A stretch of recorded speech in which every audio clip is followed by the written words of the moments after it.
Thank you for joining me today.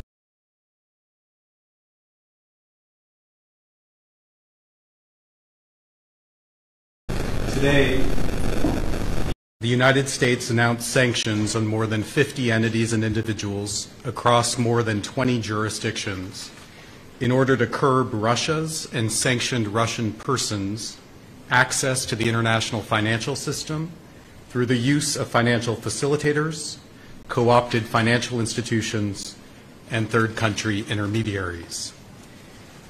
Among those designated are the Budapest-based, Russia-controlled International Investment Bank and 3 of its senior executives resident in Hungary, including one Hungarian national, Nikolai Kashov, George Potapov, Imre Laszlatsky. The presence of this opaque Kremlin platform in the heart of Hungary threatens the security and sovereignty of the Hungarian people, their European neighbors, and their NATO allies.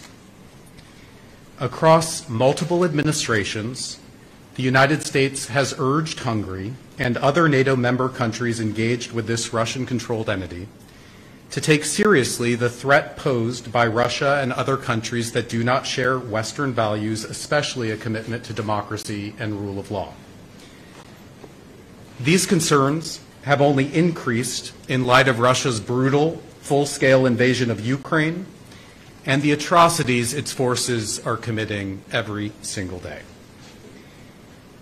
Since this Russia-controlled entity moved from Moscow to Budapest in 2019, the United States has engaged the Hungarian government on numerous occasions to register our concern about the risks its presence in Hungary poses for the NATO alliance.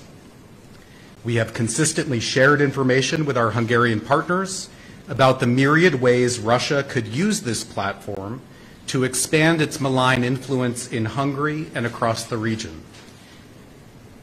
Unlike other NATO allies previously engaged with this Russian entity, Hungary has dismissed the concerns of the United States government regarding the risks its continued presence poses to the alliance. It has been reported that Hungary's own central bank has recommended Hungary cut ties with this Russian entity because of the risks its presence in Budapest poses to Hungary's economy. Yet the Hungarian government has remained committed to hosting Russia's International Investment Bank. We have concerns about the continued eagerness of Hungarian leaders to expand and deepen ties with the Russian Federation despite Russia's ongoing brutal aggression against Ukraine and threat to transatlantic security. Close economic engagement with Russia feeds the Russian war machine, which threatens transatlantic security. With this announcement, the United States is demonstrating that we will take action in response to Hungary's choices and to curb the access of Russia and sanctioned Russian persons to the international financial system. Let me conclude by saying the U.S.-Hungary relationship is long-standing. It is important. It's important to us. The United States is committed to a close and constructive relationship with Hungary, our valued NATO ally. We need to work together to address the serious issues we face, and this action is one step in that direction. And with that, I'll be happy to take a couple of questions. Take the first question from RTL.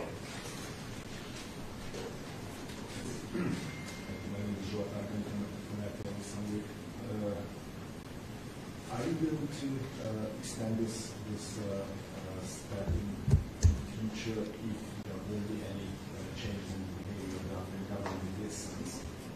Look, we're really focused on how we can work with the Hungarian government to address shared challenges. Fundamentally, Hungary and the United States are in the same boat. We're facing and confronting and navigating a very dangerous moment in the region. There's a land war next door. This is a relationship that will be strengthened by bringing us closer together. And I continue to be optimistic about this relationship. I believe that through candor and direct engagement at the senior-most levels of this government and honesty about the challenges that we're facing, and action when those challenges aren't addressed, we can make progress together. Take a question from Margaret and Zed. Thank you very much. My name is Pressman. Your Excellency, your Pastor received an invitation to the European Parliament member Martin leadership to see out the leadership of the Constitution Hungary.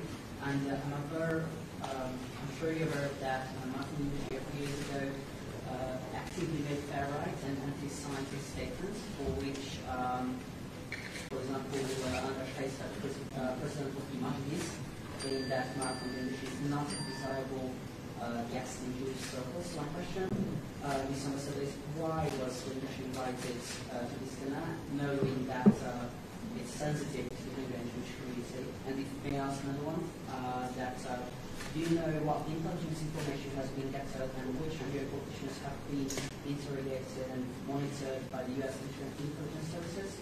So what are these Hungarian politicians? So thank you for your question, and I'm glad you're here. I don't know how many Passover Seders you've been to. I've been attending Passover Seders since the very first year of my life and every year thereafter. And at the Passover Seder, usually, at least in my household, it's a robust debate, sometimes lively, sometimes heightened, but it's a discussion about issues involving subjugation, liberty, freedom. The member of European Parliament that you referenced was invited to my Passover Seder not in spite of, but because of the fact that he has used repulsive, repugnant anti-Semitic language, anti-LGBT language, and language that we find offensive, language that he has now purportedly disavowed.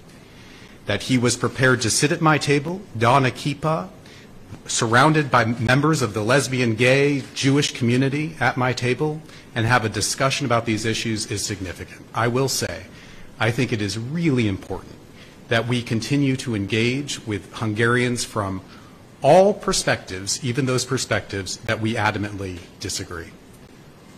We have time for one last question from Politico. Thank you, Ambassador Lindau from Politico. First of all, do you see the IIB as part of a broader problem?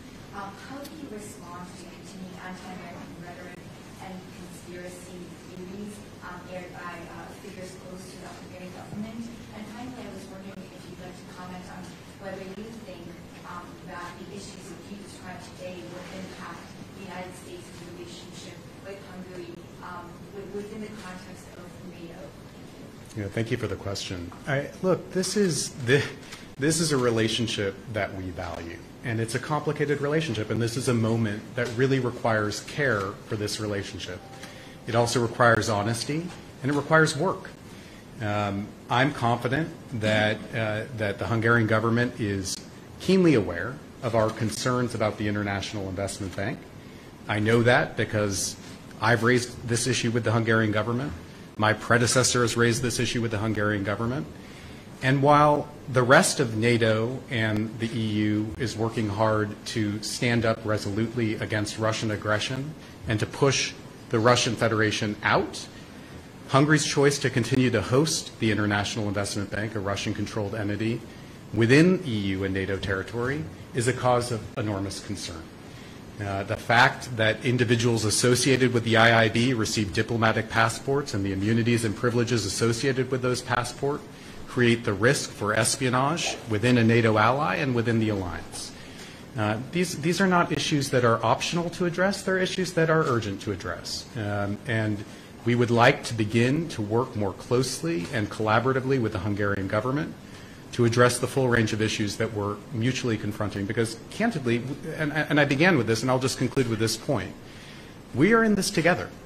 And this is a relationship that, despite the rhetoric that you reference, which we find in some cases unrecognizable from a NATO ally, despite that rhetoric, we're invested in this relationship because we care about Hungary, we care about the Hungarian people, we believe that our future is together, and that it requires work.